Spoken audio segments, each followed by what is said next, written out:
Hello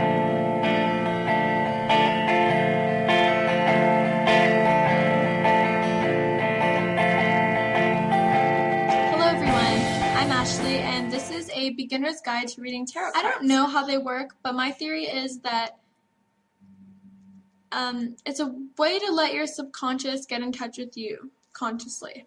I think anyone can read tarot cards as long as you're open-minded. You know, if you ask the universe for signs, you'll get them. And this is a way to bring out your innermost desires and figure out what you really want and what's really going on, etc. So, let's get started. Okay. So picking your cards, there's so many different types. Do some research so you get an idea of what you're looking for. There's something for everyone. There's a wide variety of choices. There's classic tarot cards, there are angel tarot cards, karma tarot cards, classic tarot cards, Chinese tarot cards, African tarot cards. Then there's more creative tarot cards like Lord of the Rings tarot cards. Well, I guess that's not really creative. But what I was really thinking of when I said that was my friend has cat people tarot cards. She loves cats. So that jumped out at her right away. There are also gummy bear tarot cards. I'm not joking. But yeah. When you go to the bookstore or wherever you're going to buy them, make sure you pick a pack that jumps out at you and that appeals to you. You'll just know. If you go in there and you're looking at them and you're kind of iffy and maybe you don't want to spend the money and I don't know. If you're not feeling it, then don't buy some. Because the first time I went in and got the Grail Tarot, I wasn't feeling it, but I wanted to learn anyway. But I guess it just wasn't my time. So the second thing is getting to know your cards. I think it's really important to read the entire book. There's 2 pages per card. And I know that might seem like a lot since there's 78 cards in a deck, but it's really not that bad. If you're excited, you'll read the whole book. I was so excited to get started. I read the book in one day at work. Don't tell my boss. That's how excited I was. But I mean, if you're more excited to get started and to find answers, you can start by asking simple questions and maybe lay out one card and then look it up in the dictionary and figure out what it means. You can do that, but I still think it's important to read the book from front to back or whatever. Just read the whole book. Okay, reading tarot cards. If you get a good deck, there will be a section on spreads. See? There are spreads for all sorts of things. There's a classic Celtic cross spread, the astrological spread. Then there's love and romance spreads, if you can see. Stuff like, will this relationship last long? Will I find love spread? Okay, let me just explain one, if you don't know what it is. Okay, the will I find love spread. See, it shows you how to lay out the cards. And it goes 1, 2, 3, 4. And then it shows you what each card means.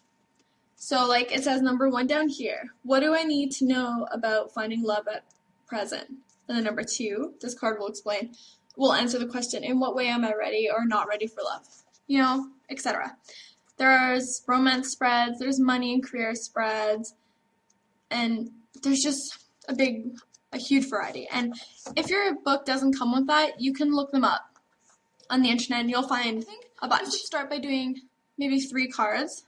Once you start learning, maybe do past, present, future. That's very basic and anyone can do it, and it's good for beginners. The way that I do it, I'll use spreads if I'm reading one of my friend's cards or something, but I mostly read my own cards. And I just know when to stop. I don't use a certain spread. I usually know when to stop. And that's just intuition, and you'll get there eventually. So the next point I want to talk about is keeping a tarot journal. I think it's important to do that because it'll help you learn faster.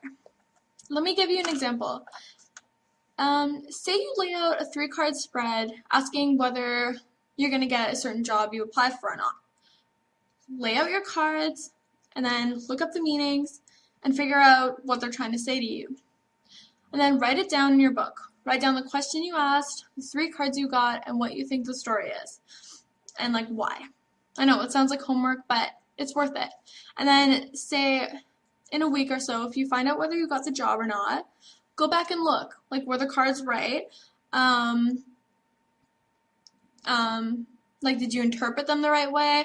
And if not, now do you see how they were trying to tell what they were actually trying to say? It'll help you learn a lot faster, and you'll be surprised. Like, I've gone back a couple times and I'm like, wow, the cards, they were right, and I just didn't want to hear it, or I didn't want to see it that way. It's important to keep an open mind no matter what they're telling you. If you see something you don't want to see, don't pretend it's not there. It's more beneficial to you to explore and figure out what's going on. One way to read your dreams is to go through the entire deck and find a card that speaks to you. Like, maybe find a card that looks like your dream or gives you the same feeling of your dream. But anyway, so once you find a card that reminds you of your dream, lay it out and then say, is my subconscious trying to tell me something? Ask questions like that and flip a card flip one card after another while asking questions, and just see what you can find out about yourself.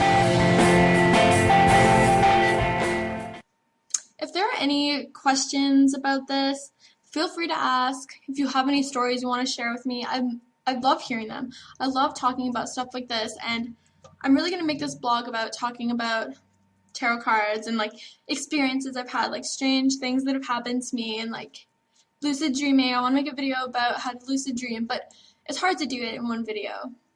I ramble on so much.